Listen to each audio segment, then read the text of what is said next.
guys! Welcome to my vlog. For today's video, we're going to Bulinaw, Pangasinan.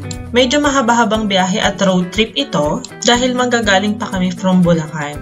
So it will take like 4 to 6 hours, depende kung traffic ang biyahe. At dahil ako ang navigator, hindi ako pwedeng matulog sa biyahe. Ganon.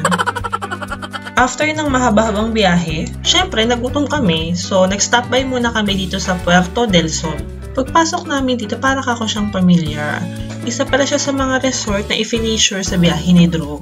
So, sobrang gutom ko guys, nakalimutan ko na siyang i-vlog, basta kumain lang kami. Medyo masarap yung food nila dito, and syempre karamihan is seafood. After namin mag-lunch, so diretso na kami for check-in sa Binuko na Resort. Before daw kami umalis dito, mag-picture muna kami. Sige na daddy, pagbigyan mo na. Stress na. Lalo pa dati pag nag-100 Islands ay baka tayo ng gabi kami picture doon. Madaling araw pala pala. Madaling araw kaya. Ayun natin, ang ganda. Dumado.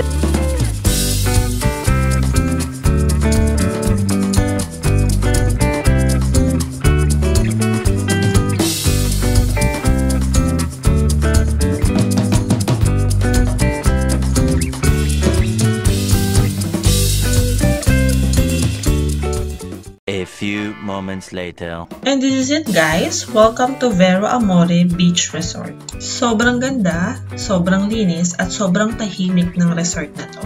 Medyo na-late nga ako ng 30 minutes sa pag-check-in kasi nag-stop by pa kami para kumain ng lunch. 2 PM ang check-in and ang check-out is 12. So, I booked for 3 days and 2 nights. I-recommend lang to ng friend ko since nakita ko yung family picture nila nung nagpunta sila sa resort na to. And also guys, medyo liblib talaga siya kaya talagang sobrang tahimik at makakapag-relax ka. Nag-book ako through Facebook page for 2 rooms. Saktong-sakto din na naka-promo yung room nila.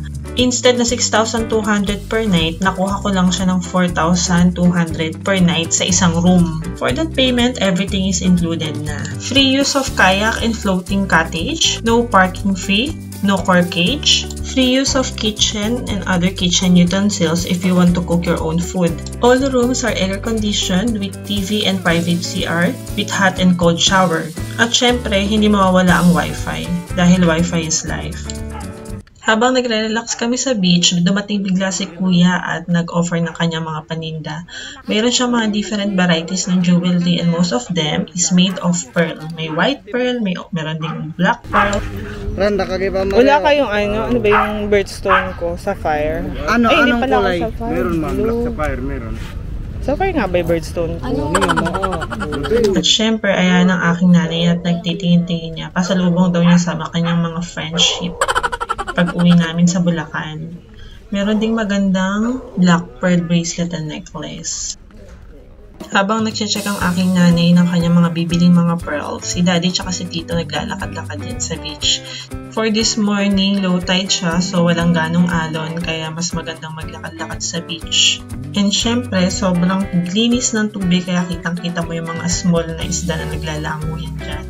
After bumili ni nanay ng kanyang mga jewelry, gusto niya itry yung kayak. So, implusan yung kapatid ko na kunin yung kayak at siya daw ay sasakay. O, ayan. Medyo natatakot pa siya sumakay. O, dalawa na yung tumutulong, hindi sila makasakay at takot na takot siyang sumakay dyan sa kayak. Take note hindi pa yan malalim kasi hindi marunong lumangoy si mother. Nung nakasakay na siya, picturean daw siya ng maganda. O, ayan o. Post dito, post doon. Buti na lang supportive yung aming photographer. Oh, ayaw pang tumigil ng nanay ko. Mukhang nag-enjoy ata siya doon. Picture.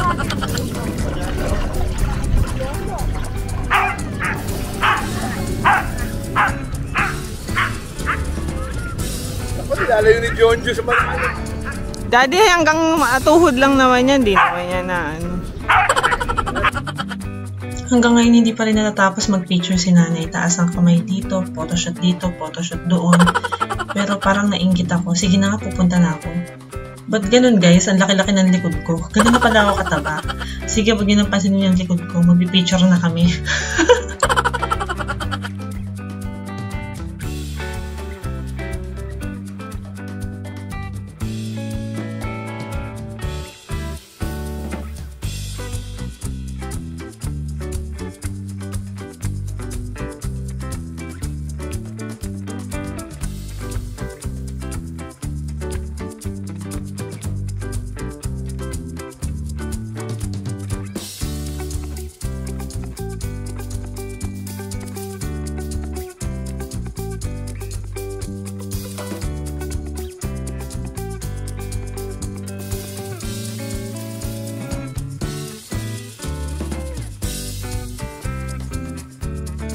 At syempre guys, ako ba'y magpapahuli? Syempre magpipicture din ako at magpo-photoshoot. Hiniram ko naman yung kaya kay nanay, ako naman ang nag-picture doon.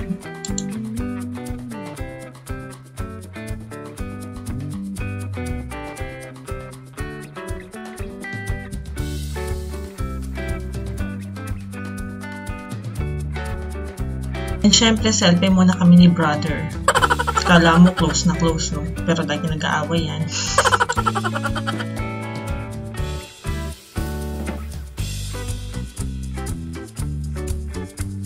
And then guys, nandito naman kami sa floating cottage for family picture.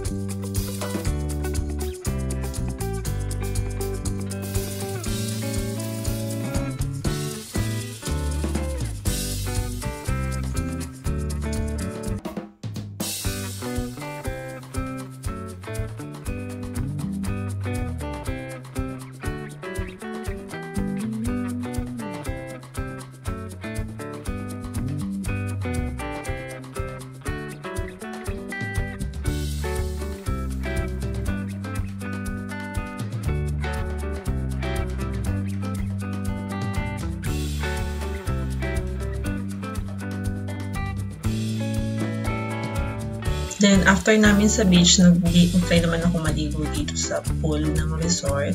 Sobrang lamig ng tubig niya, as in, pero ang sarap. Nakaka-relax talaga guys, as in.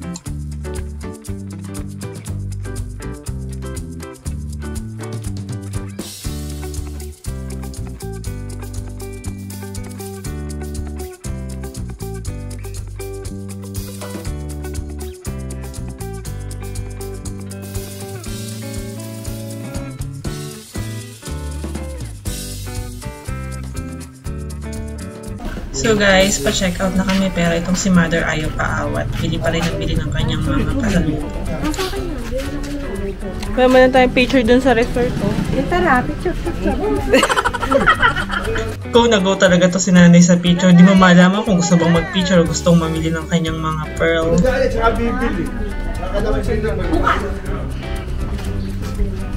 Nanay, 6 na oras pa biyahe natin, maawa ka na muna.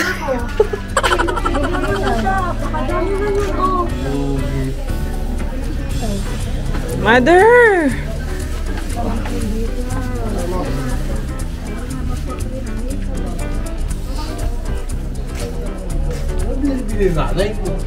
Eh gusto dating bilhin yung buong perlas ng silangan.